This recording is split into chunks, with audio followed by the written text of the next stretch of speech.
बड़ा बनने के लिए बड़ा सोचो। अत्यंत गरीब परिवार का एक बेरोजगार युवक मनीष नौकरी की तलाश में किसी दूसरे शहर जाने के लिए रेलगाड़ी से सफ़र कर रहा था। घर में कभी कभार ही सब्जी बनती थी, इसलिए उसने रास्ते में खाने के लिए सिर्फ रोटियां ही रखी थी। आधा रास्ता गुजर जाने के बाद उसे भूख लगने लगी। वही टिफिन में से रोटियां निकालकर खाने लगा। उसके खाने का तरीका कुछ अजीब था। वह रोटी का टुकड़ा लेकर उसे टिफिन के अंदर कुछ ऐसे डालता मानो रोटी के साथ कुछ भी और भी कुछ खा रहा हो, जबकि उसके पास तो सिर्फ रोटियां ही थी। उसकी इस हरकत को आसपास के और दूसरे यात्री देखकर हैरान हो रहे थे। वह युवक हर बार रोटी का एक टुकड़ा लेता और झूठ मूठ कर टिफिन में डालता और खाता। सभी सोच रहे थे कि आखिर वह युवक ऐसा क्यों कर रहा था। आखिरकार एक व्यक्ति से रहा नहीं गया और उसने उससे पूछ ही लिया, भैया तुम ऐसा क्यों कर रहे हो?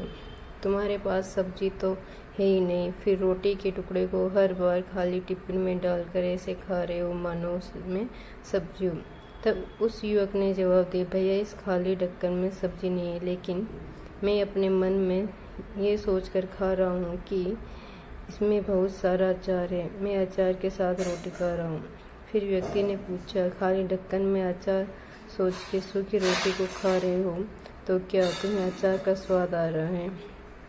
हाँ बिल्कुल आ रहा है, मैं रोटी के साथ अचार सोचकर खा रहा हूँ और मुझे बहुत अच्छा भी लग रहा है, युवक ने जवाब दिया।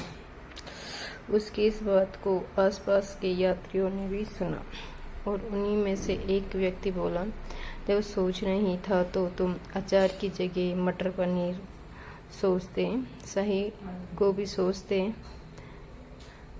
तुम्हें इनका स्वाद मिल जाता।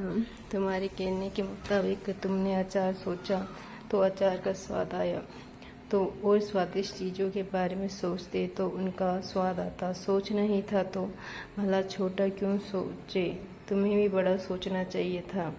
मित्रों, इस कहानी से हमें ये शिक्षा मिलती है कि जैसा सोचोगे वैसा पाओगे।